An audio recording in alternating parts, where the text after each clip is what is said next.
E hoje, dia 20 de abril, é celebrado, comemorado o Dia do Diplomata. A data é uma referência ao nascimento do Barão do Rio Branco, patrono da diplomacia brasileira, e de todos aqueles que inspiram o serviço exterior brasileiro.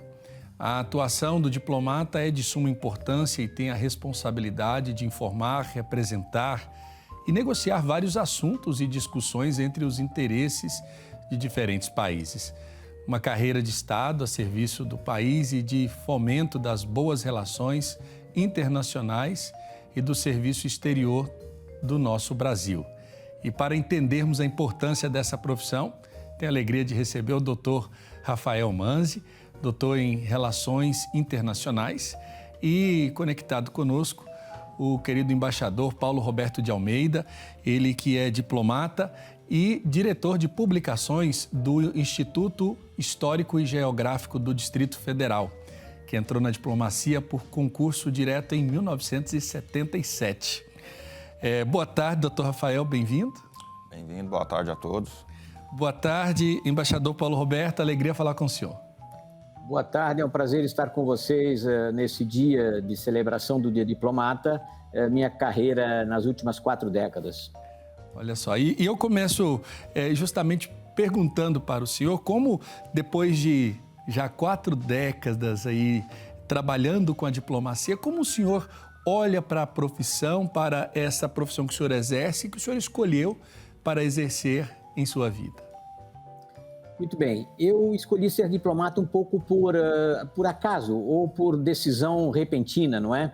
Eu havia ingressado no curso de Ciências Sociais na USP, na cidade universitária, em 1969, mas os meus professores foram caçados pela ditadura militar, não é? Fernando Henrique Cardoso, Otávio Viane, Florestan Fernandes. Eu aí, com a perda desses professores, resolvi sair do Brasil. Fui estudar na Europa, permaneci 7 anos no exterior.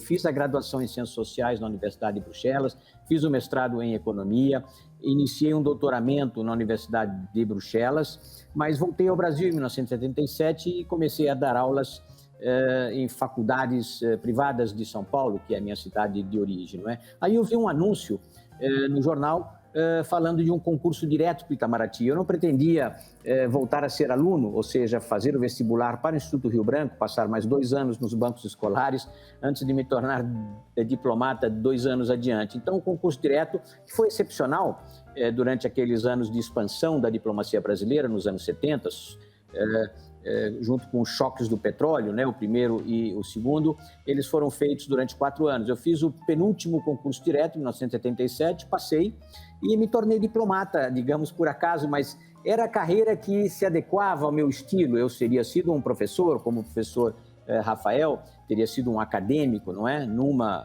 faculdade, numa universidade brasileira, e tornei-me diplomata quando eu pude combinar as 2 profissões. Além de ser diplomata profissional, eu também dei aulas, sempre dei aulas no Brasil e no exterior, em diferentes faculdades.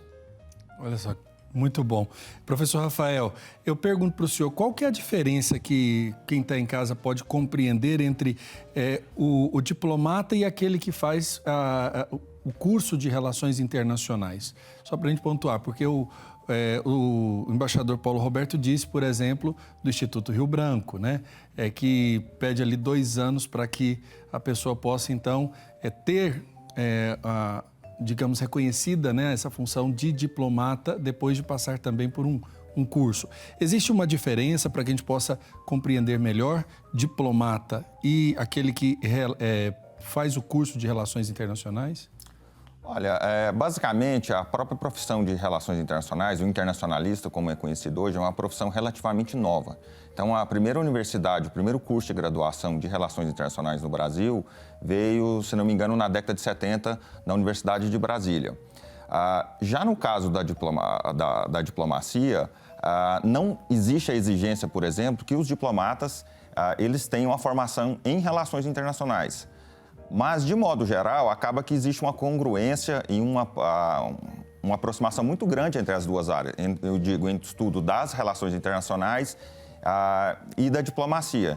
Então, portanto, não existe a obrigação, como o próprio Paulo Roberto colocou, ele tem formação na área de ciências sociais, mas mais recentemente, como a área vem abrangendo e crescendo para outros setores também, hoje o profissional de relações internacionais ele não trabalha, na verdade é uma minoria que vai se encaminhar para a área de trabalhar com diplomacia. Existe uma série de outras áreas, até no setor privado, como nós poderíamos dizer, por exemplo, a diplomacia corporativa, que é uma área que vem crescendo muito em virtude até das próprias demandas do mercado de trabalho. Perfeito. Embaixador Paulo Roberto, quando a gente diz, por exemplo, do exercício da diplomacia e do embaixador, do diplomata que se coloca à disposição do seu país para exercer esta função em benefício dessa unidade, né, do caso do país que ele representa, seja na embaixada, seja no ministério daquele governo, por assim dizer. O que exatamente faz o diplomata no seu dia a dia? Veja, o diplomata basicamente tem o mesmo objeto de trabalho que o professor de relações internacionais, ou que o internacionalista, digamos assim, não é? Ele trata de relações exteriores do Brasil, da política externa e da ferramenta básica, que é a diplomacia. O Itamaraty é o nosso instrumento para o exercício da política externa do Brasil, das relações exteriores, que são definidas pelo chefe de governo, no caso de um governo parlamentarista, chefe de Estado, no caso de um governo republicano. Nós temos 3 funções básicas, não é? Representação, ou seja, nós representamos o Estado brasileiro quando estamos no exterior. Informação, nós informamos a Brasília, ao nosso órgão, a Secretaria de Estado das Relações Exteriores, sobre todos os fatos que interessam ao Brasil no plano das relações bilaterais com aquele país ou numa delegação junto a um organismo internacional, Genebra, Nova York, Viena, o que se passa nos debates da agenda global que interessa ao Brasil. E terceiro, negociação. Nós somos enviados para negociar com um governo bilateral algum tratado de cooperação ou, numa conferência diplomática, defender os interesses do Brasil na confecção de um tratado, de uma declaração, de um novo ato internacional que possa representar um acréscimo, um surplus, um benefício para o Brasil, seja na cooperação bilateral, seja na integração à economia global, exploração de novos mercados, cooperação intelectual, cultural. Em todos os sentidos, o diplomata tem essas 3 funções: representação, informação, negociação. E poderíamos acrescentar uma nova, que seria, juntando com a profissão do professor Rafael, é a formação de diplomatas. Isso que eu tenho feito, tanto como professor do Instituto Rio Branco, quanto em universidades em Brasília, UNB, Uniceub, IBMEC, formação de candidatos ou de jovens internacionalistas para se exercerem, seja no âmbito do Estado, na diplomacia, seja no âmbito da diplomacia corporativa, como ele falou, no comércio exterior de empresas, na assessoria de entidades privadas ou públicas, inclusive em prefeituras e capitais, para os seus interesses internacionais. Essas são as nossas funções. Perfeito. Professor Rafael, quando a gente observa as mudanças que o mundo vem passando, né, desde os grandes movimentos, o surgimento também de países que advêm depois das grandes guerras, com esse novo modelo, por assim dizer, de unidade nacional dentro dos nossos continentes. Quando a gente observa tudo isso que vai acontecendo, as relações internacionais, elas hoje têm uma procura maior por parte daqueles que querem entender esse modelo e assim também colaborar nessa harmonia e, por que não dizer, nesse diálogo estabelecido, seja ele de modo bilateral entre um país e outro, seja ele também dentro da realidade do próprio país, entre governos e estruturas, como o senhor disse, da diplomacia corporativa? Olha, a disciplina de relações internacionais, ela, em comparação a outras ciências, ela é relativamente nova. Então, ela vem, vamos dizer, uma área de relações internacionais, as universidades voltadas a estudar especificamente as relações internacionais, uma teoria da política internacional, ela tem início mais no início do século XX. Isso não quer dizer necessariamente que antes não havia estudos ou não havia atores, enfim, as relações internacionais elas eram desprestigiadas na base. A questão é que a área ela é constituída a partir... E tem uma diferença, por exemplo, nos Estados Unidos, aqui nós estamos muito acostumados a falar no curso de graduação em Relações Internacionais. Nos Estados Unidos, as relações internacionais, por exemplo, elas representam mais uma sub-área dentro da ciência política. Então, depende muito do olhar. Agora, a questão fundamental é que, como foi colocado, num mundo que cada vez mais está se transformando, em um mundo que uma das palavras-chave, talvez não agora em virtude das crises que nós estamos vivendo agora, nós vamos observar um processo um pouco de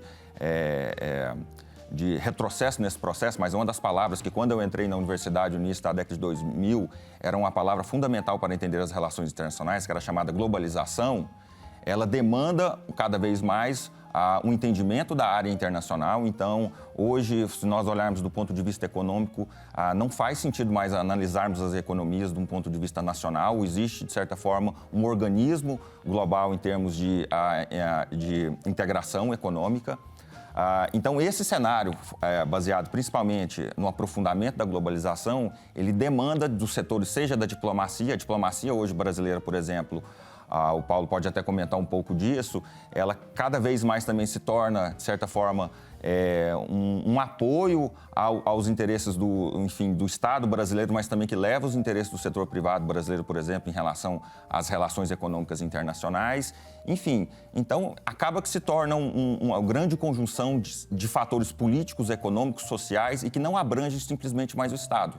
Então, a diplomacia, nós estamos muito acostumados, às vezes, a ouvir a palavra diplomacia e ela está relacionada ao direito do Estado em si. Mas as relações internacionais, cada vez mais, elas são um tema amplo que transborda fronteiras em várias áreas. E a gente pode dizer, então, que por ser um estudo e também uma disciplina relativamente nova, ela ainda está por desenvolver o seu arcabouço de conhecimento, né? Aquilo que ela toma por objeto para o seu estudo, que vai sendo mutável tempo a tempo, né? Sim, sim. As próprias teorias, assim, vamos dizer, das relações internacionais, que se propõem a entender a política internacional, se nós observarmos, nós vamos ver que, por exemplo, os aspectos teóricos eles vão surgindo à medida que o próprio sistema internacional ele vai se alterando. Então, essa concepção de que cada vez mais relações internacionais não é simplesmente aquela visão, às vezes, tradicional que nós temos da diplomacia, do Estado como um ator central, ele continua um ator muito importante, mas hoje cada vez mais é permeado por outros atores, por exemplo, você vai vendo, nós vamos acompanhando que o próprio processo de conhecimento teórico, aquilo que se vai se tentando compreender do ponto de vista empírico das relações internacionais, decorre dessa mudança de realidade. Como eu disse, a globalização, principalmente a partir da década de 70, que vai se acelerar no pós-Guerra Fria, ela vai mudar muito as concepções do que nós temos da política internacional. Perfeito. Embaixador Paulo Roberto, quando nós falamos que hoje é o dia do diplomata, né, vem essa figura do Barão do Rio Branco. Eu queria que o senhor pudesse falar um pouco para a gente quem foi esse homem para a história do nosso país e a sua importância até para que nós possamos ter esse olhar no retrovisor da história para compreendermos um pouco da missão que o senhor também exerce. Pois não, o Barão do Rio Branco é uma espécie de patrono, ou é um patrono efetivo da diplomacia brasileira. Digamos, numa linguagem teológica, ele estaria sentado à direita de Deus Padre no céu, velando por todos os diplomatas aqui na Terra, não é? E suas palavras, suas ações, a sua história é muito inspiradora, porque foi um momento realmente preeminente da diplomacia brasileira. E por ele ter sido um grande diplomata, nós tivemos dezenas de chanceleres desde o Império, na República, geralmente políticos, parlamentares, alguns diplomatas, né? Mas por ter sido alguém decisivo, não apenas na negociação de fronteiras, não é? Ele terminou de conformar o mapa do Brasil, que tinha sido deixado pelo Alexandre de Gusmão, que é chamado, aliás, de avô da diplomacia brasileira, né? Um diplomata português, nascido em Santos, que negociou o Tratado de Madrid, aquele que levou a linha de Tordesilhas para oeste, mas o Barão, ele conformou, digamos, o mapa atual do Brasil, pela aquisição do Acre, pela negociação de várias fronteiras com os nossos vizinhos amazônicos, platinos, etc. Ele era filho de um grande diplomata do Império, um grande estadista, o Visconde do Rio Branco. O Visconde do Rio Branco não era um homem formado em ciências sociais, era um matemático, um engenheiro, professor da Escola de Guerra Naval, que se tornou um grande tribuno do Império, foi chanceler 2 vezes, aliás, dirigiu o mais longo império dos 36 gabinetes, o mais longo gabinete dos 36 gabinetes do Império. E ele acompanhou o pai em negociações sobre o prata, acompanhou as difíceis negociações com o Uruguai, com o Paraguai, que precederam a Guerra do Paraguai, que foi a nossa última grande guerra, digamos, em escala continental, não é? E quando ele se torna diplomata a pedido, ele era primeiro cônsul em Liverpool, depois nosso enviado em Berlim, na Prússia, não é?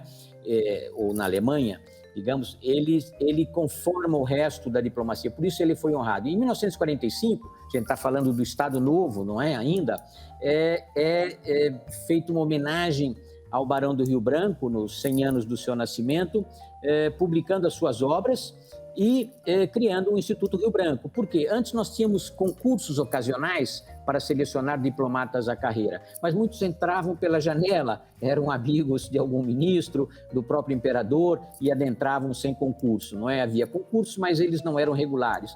Depois, no Estado Novo, você teve o DASP, que fez os primeiros concursos para o Itamaraty, inclusive, e para outras carreiras de Estado. Mas a partir de 46 é sistemático, ninguém entra na diplomacia sem ter feito concurso impessoal, totalmente não identificado para a carreira, não é?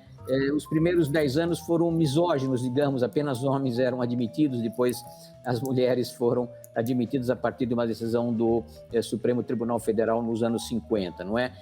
Mas nem sempre houve Dia do Diplomata. O Dia do Diplomata foi criado em outra ditadura, na ditadura militar. Em 1970, o governo cria o Dia do Diplomata, porque antes se fazia seleção, concurso, e depois o acesso à carreira diplomática e a formatura, que era num dia qualquer, quando o presidente fazia um discurso, se elegia um patrono, etc. A partir de 1970 se criou o Dia do Diplomata em 20 de abril, que é o natalício do Barão do Rio Branco. Então, desde 1970 nós temos a formatura da turma anterior e as homenagens que se prestam a pessoas que se distinguiram nas relações internacionais do Brasil, Ordem do Rio Branco, Cavaleiro, Oficial, Grande Oficial, etc. Agora, é curioso que neste Dia do Diplomata de 2022, nós não tivemos formatura, porque o Ministério Público impediu o concurso em 2020, por causa da pandemia não houve concurso, então não há turma de 2022, não é? Os diplomatas foram formados até 2019, depois a partir de 2021, então a turma vai se formar no próximo ano, mas esse ano nós teremos um Dia Diplomata que não está sendo comemorado hoje por razões de calendário e será feita o Dia do Diplomata em alguma outra data, mas sem formatura de turma do Rio Branco. Perfeito. Nós vamos agora para um rápido intervalo. Na volta, eu quero deixar aqui uma pergunta para o Dr. Rafael sobre como está a procura de jovens, de pessoas interessadas pelo curso de Relações Internacionais, tanto no nosso contexto aqui próximo, como também a nível de Brasil. Daqui a pouco a gente volta com o nosso Almanaque Católico, falando hoje sobre o Dia do Diplomata.